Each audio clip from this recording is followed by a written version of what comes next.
Thanks for tuning into the latest episode of Words with Michelle, the podcast, a show where I, your host, Michelle, spotlights innovators, change makers, and voices you need to hear. In today's episode, I sit with media legend George Stroumboulopoulos, aka Strombo. Over a month ago, I asked my sister who she wanted me to interview, and she said Strombo. And he's always been on my list of people that I wanted to interview. But I took it as this was the time. This was the time to reach out to him again. So I reached out, I sent him a DM, and he responded in 12 hours. And in a few days, the interview was scheduled. I freaked out. Is this even real?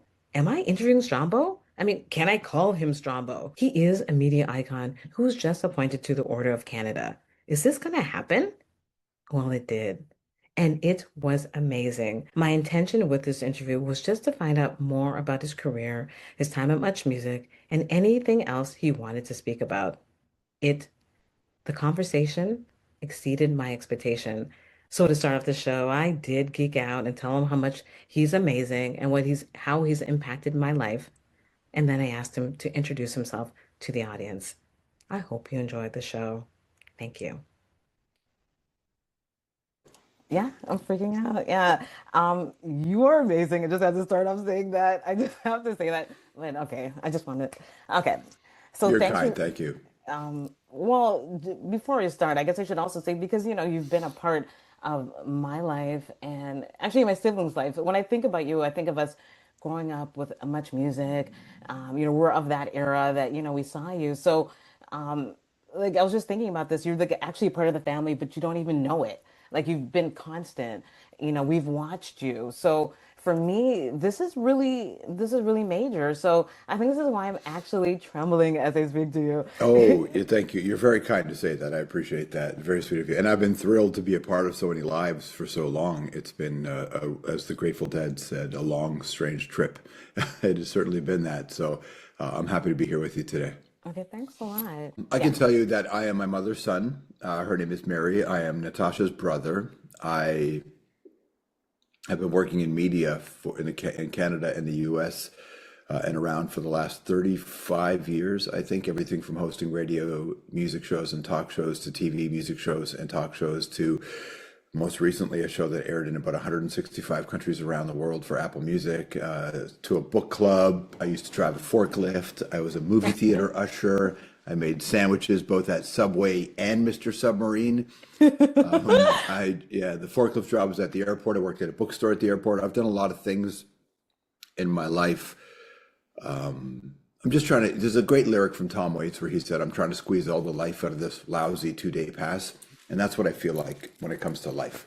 And so I'm just trying to see how much I can do and how much I can push myself and where I can go. And so it just so happens that media has been where a large part of my life has been, but it's not the only thing that I do. I have a food company now that about to get to the shelves, which is a plant-based protein alternative for dairy, non-dairy. So there's a lot going on. Oh, nice. Well, speaking of media, like, okay, so did you always know that you wanted to get into media and communications, or is it just something you stumbled upon? I stumbled upon it. I had no interest in it. I didn't know you could do it, to be honest with you. I come from certain neighborhoods and I have the kind of grades where you didn't have a lot of options and a lot of plans, and there weren't a lot of people around you saying, "Oh, you can do anything you want." That's not true. My friends and I, a lot of us didn't come from that. Some did. Some people had better grades than we did, so they had more options. But university was never an option for me. It was just way too expensive. There was just no scenario where I was going to further any of my education that way. So I was just a working person, delivering newspapers, driving forklifts, working at movie theaters, making sandwiches. I was just a working person. And when I was working at the movie theater, I had somebody who was in the shop next to mine. It was in a mall in Rexdale, who showed me a course calendar for Humber College where I saw radio. It didn't occur to me I could do it. I loved radio. I thought sharing music would be the best thing in the world to do, and taking phone calls and talking about what's happening in the world would be great. But again, I had no concept of how one would even go do that. Didn't occur to Mm. me. There was a tiny part of me that thought maybe I would be an independent filmmaker, making weird upsetting stories. I still think that's probably what I'm set out to do. I joined the reserves in the military. That didn't work out. I contemplated a bunch of careers just as jobs, but not really a career, just a job. Nothing really panned out. And then somehow this thing started to happen. I got to Humber College for radio and didn't really try that hard. I was still busy being a kid who didn't care. And somewhere a few months into my Humber College career, I had a switch in my brain where I just decided to try. I just decided to try. I had never tried before, I think, at anything. And I just decided to try. I don't even know why that happened. But I started to try and things started to happen. And here we are all these years later. Yeah, that's awesome. Actually, I wanted to ask you, was there something that a teacher ever said to you when you were younger that was seen not as a problem, but as a something that could hold you back, but is now your superpower? No, not necessarily that. I had some amazing teachers in my life, amazing teachers, and I certainly wouldn't be here today if it weren't for them.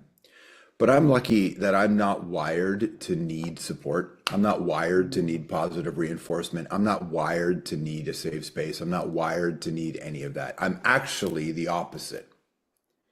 If I'm told my first day of my first week, maybe my second day, I can't remember which day it was, but the first week of Humber College, I was sitting at the back of the class, just paying attention, and the teacher just pointed me and two guys out in the back and said, "You three will never make it."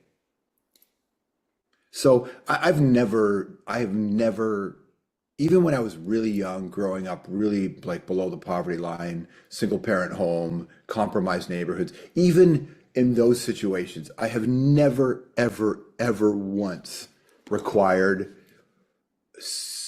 searched out anybody's approval. I don't need it. I don't want it. I like to have it, but I don't require it to do the thing that I want to do. And I have never wanted that. So I never needed somebody to say something like when he said, "You'll never make it." I just thought, how do you know? I don't care. Mm. I don't care. I'm unencumbered, right, by other people's opinions. And it's now I'm older, so I actually know how to navigate that differently. But when I was young, I really didn't care. So whatever anybody said to me, positive or negative, didn't land. That Didn't is land because I just thought I'm on my own path. that is so healthy and good. It saves, No, no, it well, is. it probably came from an unhealthy place when I was young. It probably came from resistance and from rebellion and from feeling alone and being angry and all that stuff. But I have learned in my life, Mish, I have learned that only you know what works for you. You can take some outside opinions and guidance, but you intrinsically know what you're willing to do. And then if you're not willing to do, I mean, deep down, you know. And if you're not willing to do that, then you become one of two kinds of people. The ones that find excuses and blame other people and other situations to justify why you won't do it, or you say, that was on me. And if you become, by the way, even if it's true, even if there are lots of situations and reasons and people fighting against you, which there often are for many people, so then what? What are you going to do? Sit there and then spend the rest of your life being defined by how they view you or the scenarios they created for you, or will you fight harder? It's not as easy to say it. I mean, it's not as easy to do it as it is to say it. It requires an enormous amount of intestinal fortitude, an enormous amount of luck. It requires so much grace from others to be able to do it. Yeah. However, there are many things you cannot control, but the one thing you can control, depending on how much you believe in free will, is will you just go do it anyway? I am in that other category where I know how hard I'm willing to work. I know the role that I'm willing to play and what I'm willing to do, and I know what I'm not willing to do. So if I'm unwilling to do a thing and then it doesn't work out in my favor, I don't blame anybody for creating the scenario where I was unwilling to do it. I'm a grown ass person. It's on me. So Right. I definitely dove into the hyper personal accountability thing, not because it should be that way, but because I just didn't see another path. Like my mom taught me when I was young, the cavalry ain't coming. Mm, It's not coming. No one's yeah. coming to save you. So this is unfortunate. Life is unfair. All this is true. All this, everything that holds us back, for the most part, is true. However, what are you going to do about it? You think generations of humanity and oppression and economic compromising situation, you think that's just going to change because you're special? No, you got to figure it out. So my mom, who grew up really, really, really poor, she was born in a field, actually in a field. I think her grandmother must have used scissors to cut her umbilical cord. Like my mom said, what are you gonna do? It doesn't matter that it's not fair. What are you going to do? And then when you get in a position, don't perpetuate the unfairness. Try to Mm. make it better for who comes next. And so I just went, okay, so it's on me. It's on me. And that's how I've always, always been, to a fault. I don't know if it's a fault. Honestly, that is the healthiest and so healthy and helpful way to think. You know, it makes life easier just to not to not care what other people. Just keep doing what you're doing. You know, I love that. Do you remember the other day when President Obama was being asked about aliens, and he kind of said something to the effect that there's kind of aliens, and he didn't, that kind of whole thing. Yeah. And then people reacted, oh, it's just a distraction, and oh, they're this and they're that, and could all be true. But also aliens? What? What? What? And then I was interviewing a guy who was talking about how he believes, and there's science that, and the government thinks this too, governments, there are multiple dimensions and multiple timelines happening at the same time, and we're not the only thing here doing this thing.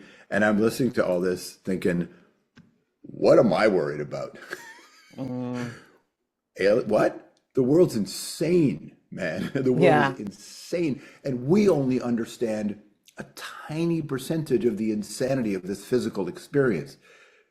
That's so what? Why worry? Like you got to worry about injustice and you got to fight hard to make it better. Of course, there are things you have to concern yourself with and require an enormous amount of effort. And it's not effort that's required just of you, it's of a community and communities. I get all that.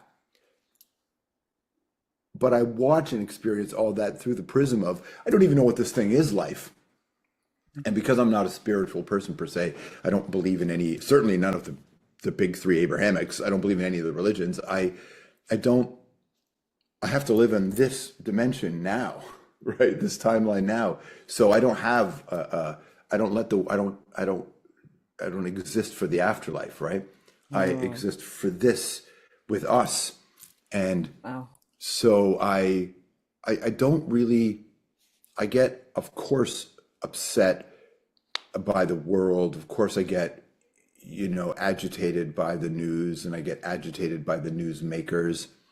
I get agitated by religious people who defend horrible acts. I get agitated by the acts that are horrible. All that, true. Mm, But I will not be so consumed by the negativity in the world that I will not appreciate what it is to even be alive and to be able to do what we do. Like you, for example, I'm sitting here behind a book of records. You got the image of the beach behind you, right? yeah. You could, we could be on that beach. We could reinvent. We don't, my motto in life is it doesn't have to be this way. You can carve a version of a life out if you want to change it. You can. Can't be everything you want, but no, we're not qualified to know what we really need. So you just carve out different experiences. And I think that's lovely. So I try to approach life with that kind of enthusiasm of let it be what like go get it, see what it could be. I don't have to chase a version of life that I was conditioned to chase. Maybe that's the best thing, Mitch, is that I wasn't conditioned to chase anything because my family didn't and doesn't care what I do for a living and never did. There was no pressure on me ever to work in a field. My mother had really only two expectations of three. I can give her two. I can't give her the third. The three things she wanted me was A, to go to heaven, B, to not be lazy, to work hard, Mm. and C, to be a good person. I can aim for two and three. I can't get one, but I can get two or three. So as I That's tell my mom funny. when I sing Meatloaf to her, I'm like, two out of three ain't bad, you know? Okay, that's funny. So speaking about, so let's get into Much Music because that's how I was introduced to you. What was it like working at Much Music back in the day? Like, what was that like for you? It's amazing. It was electric. It was better than you can imagine. It was better than you can imagine because, and I've been in this career 35 years. I've never worked at a place like that. Wow. I've never worked at a place like that where it was also a mix of the place, the time, the time in Toronto Yep. and in Canada, but also the time in music and culture. So, and being a Gen X kid, Gen Xers come from the best era of music development, of music writing, of music journalism, of film journalism. Like we come from an era where like we grew up reading in the 70s and 80s some of the most brilliant minds that didn't work for the filmmakers, that didn't work for the bands, where it wasn't all part of stand culture and just moving the capitalist machine Hmm. forward. We were all participating in a way, but we weren't just about that. We were about the essence of, and that's what a lot of Gen X upbringing was. We were just introduced to Kathy Acker and Hunter S. Thompson, but we were also reading Henry Rollins books and Chuck D lyrics, and Mm. it was just a crazy. And sports writing was brilliant back then. Journalism was brilliant back then, and so you just had all the stuff that's all built into our heads. And then we're 25, 26 years old, and we're on Much Music when videos are popping in Yeah. every genre and excitement, and Canada was changing and growing in a beautiful way. So it was just, and everybody in that building for the most part, it's still a workplace. It was imperfect, but it was a place where people really appreciated and understood what Much Music meant and how cool it was to be there. It was incredible. Yeah, I like the fact that it was like the only place for us to watch videos back in the day, like music videos. Like maybe Yeah, yeah. I mean, like there were like YTV was playing some stuff, and there were other places that had in the US it was MTV, but nothing had the kind of cultural rawness and openness that Much did. Much was very, very different in how we were playing videos, but it was how we wrapped around the videos that was so mm, unique. It was so unique. yeah. Well, actually, speaking of it, how did you get there? Like, so you were at Humber College, you were taking a radio. Like, how did you land on Much Music? I was working at a music radio station in Toronto called The Edge, where I was Hmm. interviewing bands and playing music at night, mostly rock music. But I was interviewing a lot of bands. And there was an opening at Much Music for a show called The New Music. What's weird, Mitch, is I didn't watch much music growing up because I didn't have cable. So I'd Mm. seen maybe, I don't know, a couple things of Much Music in my life, but that's it. But I grew up with City TV, which was this local TV channel, Yeah. which aired The New Music. So The New Music would be on free TV. And that's the show that I watched where people would interview these really big bands. And being the host of The New Music was a significant thing. It was it was like a real it's an institutional position. So I got called one day and asked if I would want to work on Much Music, and I thought, nah, I don't know about that. I was at the radio station. I got a call on the private line, and then he said, "Well, how about hosting The New Music?" And I said, "Oh, that's interesting to me. That I would do." So I went and met with them. It was a fine meeting, but nothing happened. I didn't follow up. I think I was supposed to follow up and send them a tape. I never did because I didn't think about it. Didn't really Oh, care. I had no okay. interest really in it.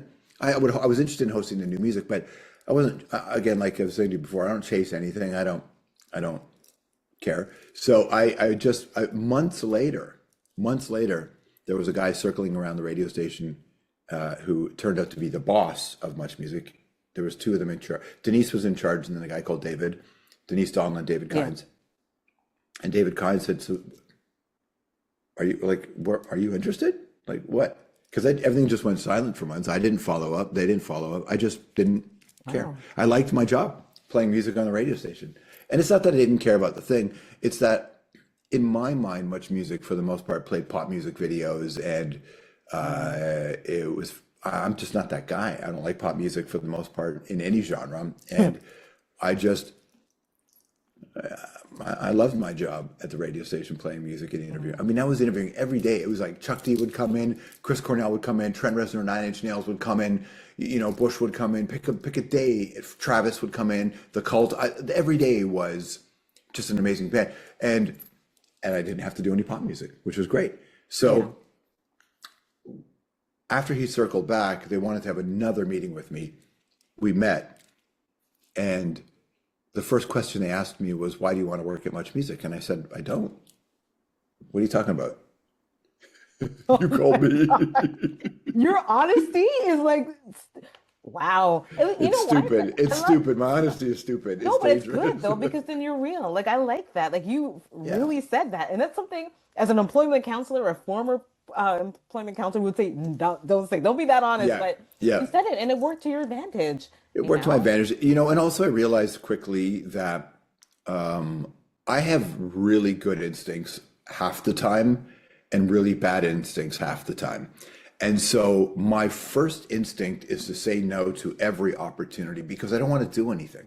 I just want to play music, turn a mic on, live stream, share. Like that's my default position, is to be unencumbered and play music and share ideas and tell stories and talk. I like that. But of course I realize that if you really want to do that at any scale and reach people and earn a living at it, you actually have to get in the game. So when I said to her, I don't know that I want to. I believe exactly what I said to them was, I don't know that I want to. But the new music, and then they tried to trap me. They asked me, who don't you like who's on the air here at Much Music? And I'm smart enough to know that's a dumb question to answer. It's a good question if you want to find out if somebody's a jackass, but I was unwilling to answer it. So I said, I'll tell you who I do like. And so I only leaned on the positive. And then good meeting, good conversation. And then I left, and they said, well, we have another person we're thinking about. We'll call you in a couple weeks. I said, okay. I didn't think too much about it. And they called me that day. They called me that day and offered me the show. And that was it. And then I said, okay, I'll do it on one condition, that I also get to bring back the metal show called Loud. I want to host that. And they said, cool. And then that was it. That was it. Wow, look at But that. I love sharing music, and I just, whenever I'm feeling just a little off, I put my headphones on, I'll play a song, and almost instantly it's better. Almost instantly. I know most people like music and some people love music. And then there's a group of us who hear it in a way that is not human, or maybe it's just so human. And that's how I am with music. I hear it in a way that I've met lots of people who, yeah, they like music. I've met people who say to me, I don't listen to music. And my brain can't compute. What do you mean you don't listen to music? What do you mean you don't listen to That's music? funny. It's the greatest thing of all time in my life. The greatest creation of the human experience probably exists in some other realm. So so getting to Much Music, that's how I got there. I got there the same way I existed there, which was truthfully. I got there Mm. truthfully. I didn't have to, and also I was lucky because at the edge I was me. So when I got to Much Music, I was completely left to my own devices. I didn't have to change. So I Mm. got to TV and I got to just be me, just be you. And that was amazing. Moses Znaimer and Phyllis Switzer created a scenario. John Martin, Denise Donlin, David, they created a scenario where if you were up for the challenge, if you were up for it, you could really be you. And very few places let you do that. I was just about to say that I cannot see that even happening in this day and age. Like having something like that, I cannot see that existing. Not mainstream. I mean, you can, now what's interesting is you can do it. You don't need that now. You can do it on TikTok and on Instagram and on YouTube. And honestly, I get more people watching my stuff on Instagram than I ever had on Much Music or CBC. I reach way more people on social media than I ever did on that stuff. However, the downside to the social media game is you don't learn how to do it properly. Mm, And people yeah. think just being yourself isn't, that's the fuel, but that is not the format. The format is different, and it's learning how to communicate. It's learning how to get better. It's learning the language and the way to use the language. There are a million things that go into being an effective communicator, the kind of person, where you and I can talk after 35 years. You've been watching me, you said, you and your family, Yeah. and then we can just have this conversation and it feels comfortable. There's work that you have to learn how to be an effective communicator to reach people for that long. In the social media space, you don't get that. When I started in radio, I would have my boss, and gosh, I loved this so much. I would mess up on the air, and my boss would come in the studio, and he would just look at me, and he would say, "God, did I make a mistake hiring you?" Oh my And gosh. I loved it. We'd have air checks where you would sit down. I would watch grown-ups leave the room crying. You would sit down with your show, and he'd play your show back in front of you, and he would, God. every time you made a mistake, he would rewind it 20 times, and then he would look at you, and depending on his mood, he would give you a better version of it, or he would crush you for it. Oh And wow. I never ever took it personally. The only thing I said to him once, my boss, I had one of the greatest air check bosses of all time. I'm convinced it's why I'm still working in this career, is because of this guy called Stu Myers. He, I would say to him, I want to be the best who ever did this. I'm bringing you my unbridled energy. I'm bringing you an unmatched passion. I'm bringing you work ethic. It's your job to help me become the best ever. So I don't need you to coddle me. I don't need you to worry about my feelings. I'm born in a fire. So turn the heat up and make me the best to have ever done this. That's what I said to him. And he was not easy on me at all. But he taught me how to do this at this level. And I think my ability or my idiocy in being able to take difficult statements and abuse, whatever that, some people call it abuse, I just call it learnings, right? I could take difficult learnings and not take it personally because I don't have a self-loathing gene. If I suck at something and I know I suck at it, I know the role I played and why I suck at it, and I Mm, suck at it. Some people in my life will tell me, "Oh, you should be easier on yourself." I was like, "No, I shouldn't. No, I shouldn't, because my expectation is that I would be better at this. I should not be." Now, I'm wired for it because I don't self-loathe. I don't care. I'm not. I think self-loathing is often connected to ego, and I don't have an ego about this. It's just craft. I want craft, and so I want to become better at it. So, what does it require to become? When I started my career, Mish, I was an NBA reporter in the Michael Jordan era. So mhm. I was around the greatest people to ever do their thing. I was around the Beastie Boys, the greatest to ever do their thing. So there were all kinds of lessons in how you do this, good and bad, and you find the one that works for you. So I grew up in the business in a time when some old school boomer guys would really, really put you through the ringer to make you better at it. And if you could stomach it, you could excel. And I could stomach it because I was always interested in the same thing they were, which is how do we become the best? How do we become I never became the best, but because I don't think it's a finished category. I think you Mm. have to constantly be striving towards it. But I'm working as hard. I might even be working harder now at it than I did then because I still adore the craft of this.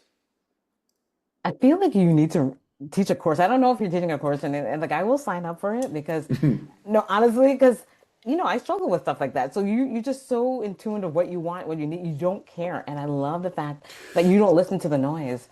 I don't listen to noise because I'll say this.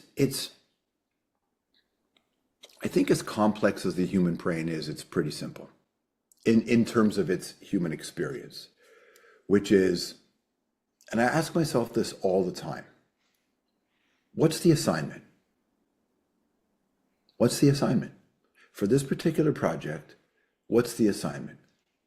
Now, if someone's paying me to do a show, or I'm getting paid to be here, or I'm not getting paid and I want to build my own thing, what is the thing I want to build? Okay, so what does that project require? That's it. I'm not emotional about how hard it is. I'm not emotional. Otherwise, Mm. don't do it. Or sometimes I'm very frustrated with work and myself, and I'll sit here and I'm like, I'm not getting this right. And so it's not that I have no emotion, but I'm not overcome by, I'm not governed by emotion, and I am not governed by fear, because it's simple. Well, do I want to stay in this feeling, or do I want to get out of this feeling and accomplish the mission? Okay, I would prefer to get out of this feeling. Cool. So what are the tools and the materials I need to get out? If I'm building a house, what do I need? Where's my foundation? Is my foundation solid? Work on the foundation. So I'm very practical about all of this. And I actually think being governed by fear and emotion is, there are a trillion things that are going to get in your way in this life. You ought not to be one of them. Mm. There's a extractive capitalism, techno-feudalism, tech landlords that we rent our culture from, banks that increase fees, groceries that cost way too much money. Nobody can afford to even get enough gas to drive to their family. Oh, because there's a war. But by the way, when the war is not happening, gas is still not inexpensive. It's down, but it's not inexpensive. People can't afford to buy. There's a million things. Your brain can't. There's a million things in your way. Try not to be one of them. Try not to be one of them. If you have to write it down and remind yourself, and make it mechanical until it becomes spiritual. Make it mechanical, because it's a practice of meditation. And so to me, I don't meditate in a traditional way. Sometimes I do, but I live meditatively, or live in meditation where I'm a technician going to the job site, right? So if, I don't feel good today, I'm feeling a little sad, am I depressed? What am I feeling? Well, let's break it down. Probably didn't sleep enough, probably don't have enough water, probably ate like shit. Cool. Go get some exercise. There's a lot. Now, there's a difference between this and a clinical example where medication and treatment, that's different. Some people have much more complicated realities, and I fully acknowledge that. But not as many people do as they think, like that extreme clinical. You can rebuild neural pathways in your brain. There's all kinds of evidence, all kinds of undisputed evidence about the role exercise plays in this, Okay. in your health, mental and physical, obviously, which is the same thing. And to me, and so if I'm not feeling it, it's like, okay, so I'm in a loop here. I'm in a loop and I'm being ineffective in this loop. And now I'm in my own way, and now I don't feel good about it. And now I'm just sitting here quietly, and now I'm eating chips. And now all this stuff is Mm. happening. And it's like, okay, dude, do it for a minute, but go to the gym, drink a glass of water, lay down break the cycle. And again, as I say, the world's so challenging. People we don't know, but people we care about, are getting bombed in schools around the world. It is all so overwhelming, and you still have to go to work because you got to pay for those expensive groceries, and you prefer to do it in a field that you like. So what is the assignment to get me to closer to that? So I think about this all the time. And if I just go, oh, I'm not good enough, okay, well, that and $40 is going to get you what? A head of lettuce at a grocery store. What's the point? What's the point? You don't actually believe you're not good enough. And if you do actually believe you're not good enough, then you're going to have to address that. But I can assure you, you are good enough. And just because you tell yourself stuff doesn't mean it's true. Your feelings aren't real all the time. What you're feeling is signifying something, but the language you're applying to it's not real. It's not real. So I abandoned all the weights that held me down a long, long time ago. A long time ago. Because the world's going to throw weights at me always. And I have a limited capacity to carry this water. And so I'm not going to carry everything. I'm not going to carry everybody's water, right? I got water to carry, as they say. And I want to be the best at what I do for me, not the biggest, not the whatever, but my version of the best. And that just requires me to dig deep. And the way I do it is, what's the assignment? I don't grieve a thing that never existed. What's the thing? This show wants me to do this. Oh, why don't they do this? Why don't they do that? That's not the assignment, man. That's not the assignment. Mm. What's the assignment? What do they want? Cool. Do I want to do that? Yeah. Is it ideally what I want to do? No. Can I accomplish their goals and sneak a little bit of me in there, knowing it will get me to the thing I want? Yes. Cool. I can do that. So that's and then once I make a decision, I don't negotiate with myself. I don't negotiate with myself once I make a decision. I made a decision, I'm moving forward. Now I'm a very extreme personality. Most people do not want to live this way, right? Yeah, but I So, like it because it's like like I'm thinking you're talking. I'm like, this is like therapy for me. Like, I mean, I usually talk to somebody. I'm like, I feel like I'm having therapy right now. Like, I'm here I for you. I love I'm here for it. Like, you. thank you so like everything you said. I'm like, oh my God, I need to hear this. Like, this was like, You know wow. the thing, you know the thing where I We was have, doing this sorry, now. I don't want to Go stop you. ahead. We have 4 minutes. I may have to send you another link because I had a backup link as well. Yeah, So if we can we, keep going if you want. yeah, I think Yeah. we have to because it's like Yeah. I mean I have something else to ask you and I need to hear it. No, keep So keep I'm it keep going. gonna Yeah. you'll see you in a second. Okay. Yes, you guessed it. There's a part two. We had to continue the conversation. So I'll let you know when that drops. Stay tuned. Bye.